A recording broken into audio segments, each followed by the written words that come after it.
Assalamualaikum warahmatullahi wabarakatuh. Shalom, Om Swastiastu, Namo Buddhaya. Salam kebajikan dan salam sejahtera untuk kita semua. Perkenalkan, nama saya Hanifah Ainur Rahma. Digit NIM terakhir saya 108. Saya dari Program Studi Teknologi Rekayasa Otomasi Sekolah Vokasi Angkatan 2025. Nah, dari video sebelumnya, kita telah membahas mengenai bahasa pemrograman Python. Dimulai dari awal pemrograman hingga terakhir kita telah membuat sebuah project translator menggunakan library Google Trans.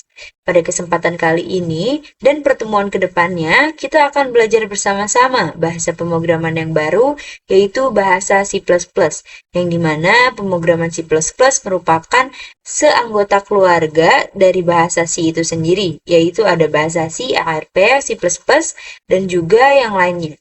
Tanpa berlama-lama, langsung saja kita masuk ke videonya. Baik teman-teman, sebelumnya pasti teman-teman tidak asing dengan IoT ataupun microcontroller, baik itu Arduino Uno, ESP32, STM dan juga yang lainnya. Nah, di sini saya akan menjelaskan sedikit dan saya akan menggunakan tab baru yang bernama Tinkercad, yang dimana Tinkercad itu adalah platform berbasis web yang dibuat membuat Autodesk yang fungsinya itu dapat digunakan untuk membuat simulasi elektronika, membuat desain sederhana dan juga lainnya. Nah, di sini saya telah membuat rangkaiannya menggunakan Arduino Uno, terdapat breadboard, resistor, lampu LED, push button itu sendiri, dan juga beberapa kabel jumper. Di sini dapat dilihat bahwa sumber PCC-nya menggunakan 5 volt ke kutub positif, untuk ground-nya ke kutub negatif, dan di sini terdapat pin 6 dan juga 4 untuk menghubungkan lampu LED dan juga komponen lainnya. Seperti yang teman-teman dapat lihat, di sini terdapat beberapa baris kode yang telah saya buat, di mana di sini menggunakan bahasa C++ yang terdiri dari dua fungsi bernama stub dan juga loop. Oke, di sini saya berusaha menjelaskan kodenya. Untuk baris kode yang pin model 4, outputnya adalah memberi informasi bahwa pada rangkaian 4 Arduino itu tergabung ke sekutup LED melalui resistor sebagai pembatas arus, yang dimana artinya itu pin 4 di sini adalah digunakan untuk mengontrol lampu LED itu sendiri. Nah, pin 4 ini diatur sebagai output dikarenakan Arduino akan memberi tegangan untuk menyalakan lampu LED-nya. Jadi dapat dibilang bahwa pin 4 ini lampu LED output. Nah, selanjutnya untuk berpin mode 6 input adalah di mana di rangkaian itu terdapat ataupun push button yang terhubung ke pin 6. Nah, saat tombol ditekan, otomatis pin 6 mendapatkan logika high sebesar 5 volt. Saat tombol tidak ditekan pin 6 ini turun ke low melalui resistor cooldown. Jadi dapat disimpulkan bahwa pin 6 ini adalah sebagai input tombol. Lalu di sini masuk ke fungsi yang bernama loop, yang dimana di sini ada konfigurasi if digital rate pin 6 sama dengan 1. Digital pin 4 akan bernilai high.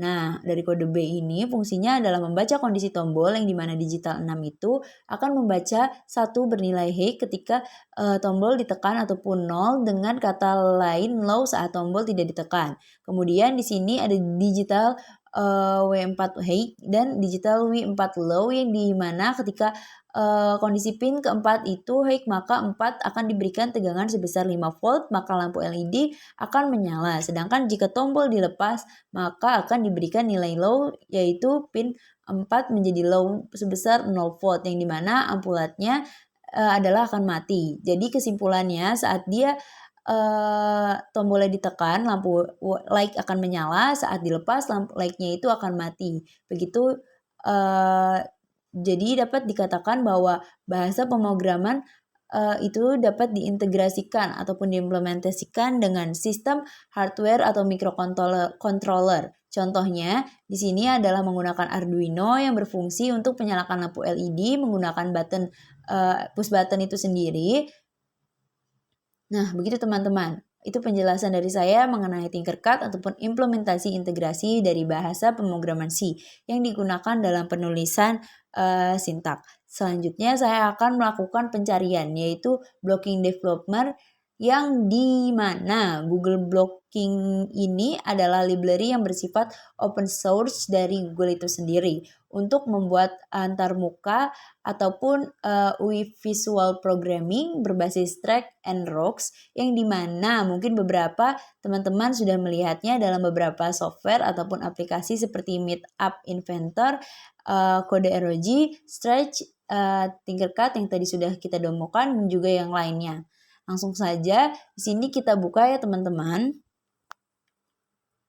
Oke teman-teman, seperti yang sudah dilihat di layar bahwa di sini saya sudah membuka situs dari blog itu sendiri. Di sini terdapat keterangan bahwa library block menambah editor yang dapat disesuaikan ke aplikasi Anda, menyajikan konsep coding sebagai blocks terkait. Nah, jadi sistemnya seperti Scratch, seperti yang telah kita gunakan dalam pembelajaran bahasa pemrograman Python itu sendiri.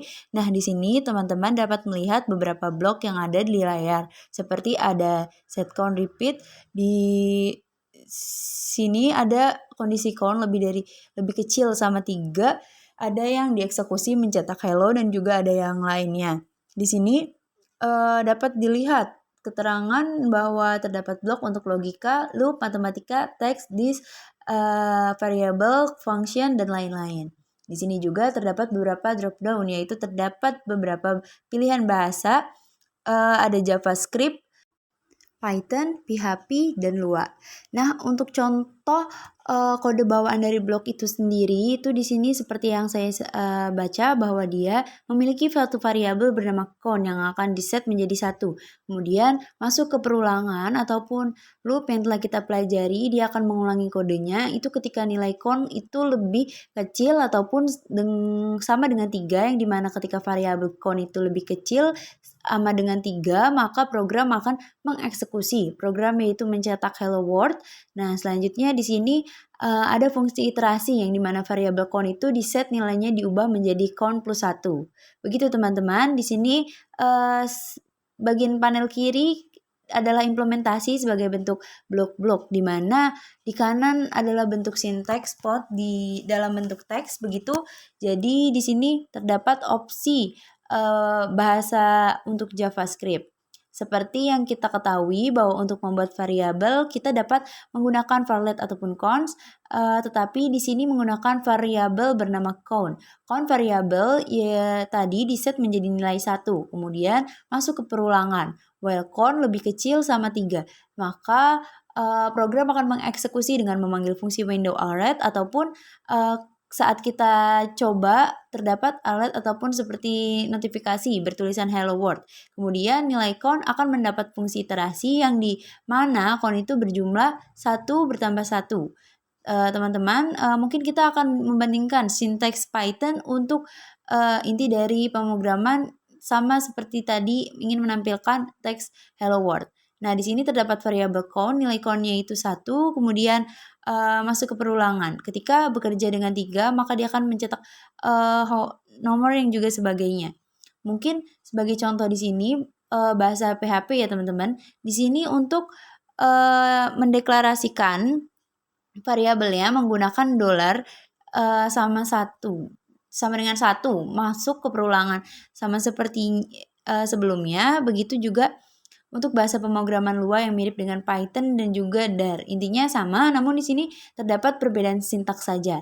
Tujuan program yang sama yaitu untuk menampilkan teks bertulis hello world, namun digunakan sebagai bahasa pemrograman yang berbeda, yang otomatis akan berbeda.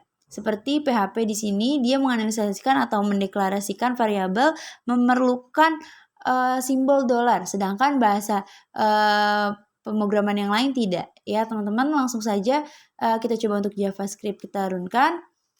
Maka di sini ada alert dari sendiri yaitu hello world. Nah, di sini nilai count-nya itu 1. Ketika kita klik OK, maka dia akan bertambah 1 nilainya, otomatis 2. Begitu teman-teman. Oke, di sini karena nilainya 2 itu masih lebih kecil ataupun sama dengan 3, maka dia akan tetap dieksekusi. Untuk mencoba menampilkan bertuliskan HW.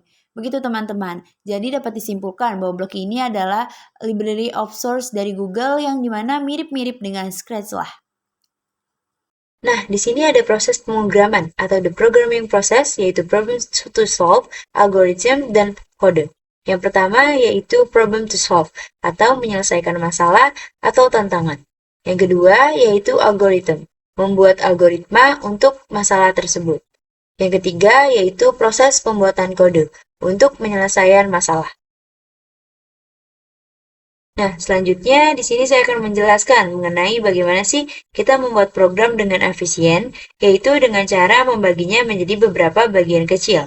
Dalam persegi yang paling kiri, di sini kita dapat katakan sebuah proyek besar yang di mana jika kita ingin membuat programnya dengan efisien, kita dapat menggunakan metode dengan membaginya menjadi beberapa bagian kecil, di mana awalnya itu terdiri dari satu persegi, kemudian kita pecah lagi menjadi 4, dan kemudian kita pecah lagi menjadi 9. Nah, hal itu mempermudah kita dalam proses penyelesaian masalah itu sendiri, baik itu tahapan kita menentukan algoritma dan juga melakukan proses pengkodean. Selanjutnya ada konsep inti C++.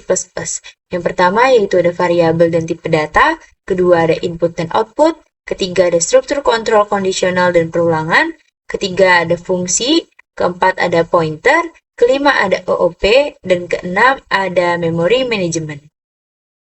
Selanjutnya yaitu cara menulis kode yang rapi.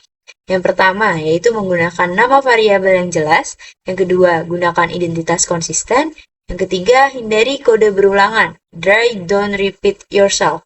Yang keempat, yaitu pisahkan kode dalam fungsi. Yang kelima, gunakan komentar seperlunya.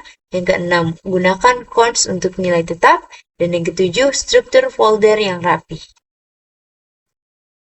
Nah, selanjutnya di sini ada OOP atau Object Oriented Programming. Adalah pendekatan pemrograman yang menyusun program ke dalam objek-objek yang memiliki data dan perilaku. Dengan konsep seperti encapsulation, inheritance, polymorphism, dan abstraction, OOP membantu membuat program lebih terstruktur, mudah, diperluas, dan lebih dekat dengan cara manusia memodelkan dunia nyata. C++ mendukung OPP secara penuh, sehingga cocok digunakan untuk perkembangan perangkat lunak skala besar. Selanjutnya yaitu ada STL, atau Standard Template Library. Di C++ adalah kumpulan struktur data dan algoritma siap pakai yang sangat efisien, seperti vektor, map, dan fungsi sort. STL mempermudah pengembangan pengelolaan dan data tanpa harus menulis ulang struktur data dari nol, hingga proses codingnya menjadi lebih cepat dan aman. Selanjutnya yaitu ada template. Template dalam C++ memungkinkan kita menulis kode generik yang dapat bekerja pada berbagai tipe data tanpa duplikasi. Dengan template, kita bisa membuat fungsi atau kelas yang fleksibel dan dapat digunakan kembali. STL tersendiri dibangun sepenuhnya menggunakan template, sehingga sangat kuat dan dinamis. Selanjutnya yaitu ada IoT dan hardware. Dalam konteks IoT dan hardware, C++ sering digunakan karena performanya yang sangat tinggi dan kemampuan berinteraksi langsung dengan perangkat. Pada platform seperti Arduino atau ESP32, C++ digunakan untuk mengendalikan sensor, aktuator, modul komunikasi, serta melakukan kombinasi konsep OOP, kekuatan STL, dan fleksibilitas template membuat C++ sangat cocok untuk Selanjutnya yaitu ada IoT dan hardware. Dalam konteks IoT dan hardware, C++ sering digunakan karena performanya yang tinggi dan kemampuan berinteraksi langsung dengan perangkat. Pada platform seperti Arduino atau ESP32, C++ digunakan untuk mengendalikan sensor, aktuator, modul komunikasi, serta melakukan pertukaran data melalui protokol seperti UART, 12C, Wi-Fi, dan MQTT. Konsep kombinasi OOP, kekuatan STL, dan fleksibilitas template membuat C++ sangat cocok untuk pengembangan sistem IoT yang efisien, modular, dan mudah dikembangkan. Baik, dapat dilakukan ke materi selanjutnya. Oke teman-teman, untuk tahap selanjutnya kita akan menggunakan VS Code. Nah, setelah itu teman-teman dapat melakukan proses pencarian C++ in Visual Studio C. Nah, di sini kita sudah ada di web pencarian C++ in Visual. Nah, di sini tuh kita akan melakukan proses penginstalan compiler agar kita dapat melakukan bahasa pemrograman di device kita masing-masing. Langsung saja di sini kita ikuti tahapan-tahapan yang ada.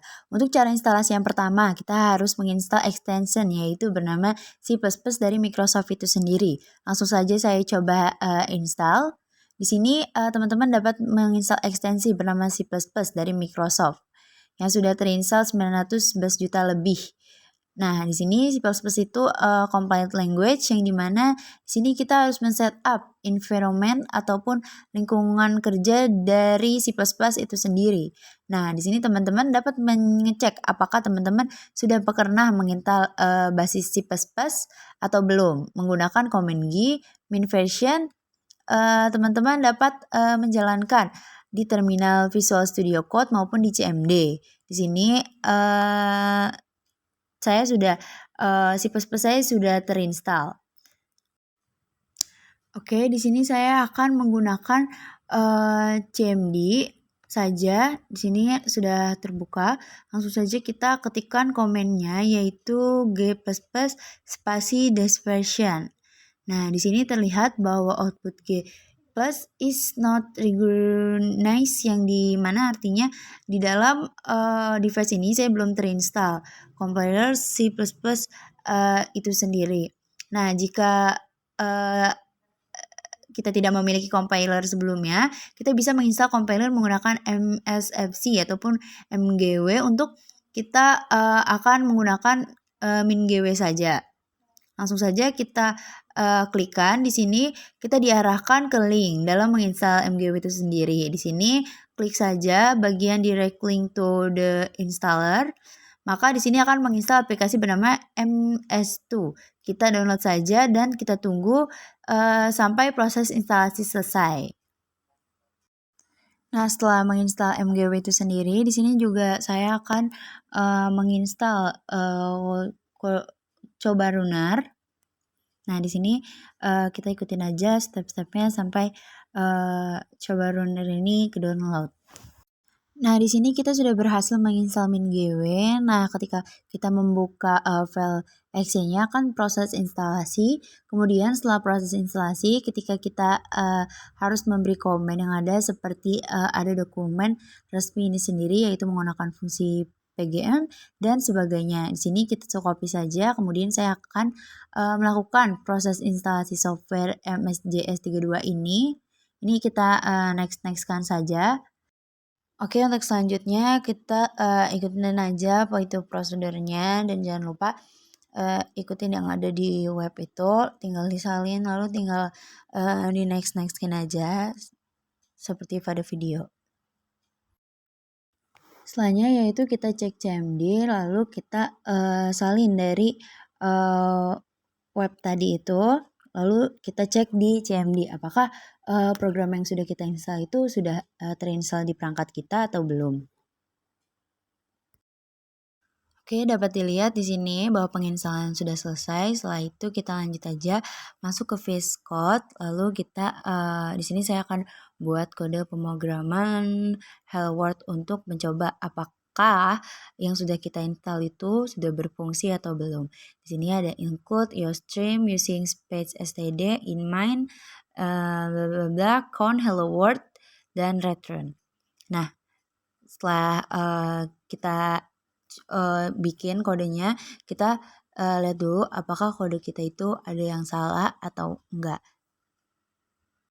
Nah, dapat dilihat teman-teman bahwa kode yang sudah saya buat sudah berjalan. Di sini sudah outputnya sudah keluar yaitu hello world. Begitu teman-teman untuk contoh sederhana bahasa Permanent Plus dalam menulis sintaks hello world. Baik teman-teman, itu saja yang dapat saya sampaikan. Kurang lebihnya mohon maaf dan apabila ada kata-kata yang kurang jelas atau kurang dapat dipahami, mohon maaf sebesar-besarnya. Terima kasih teman-teman.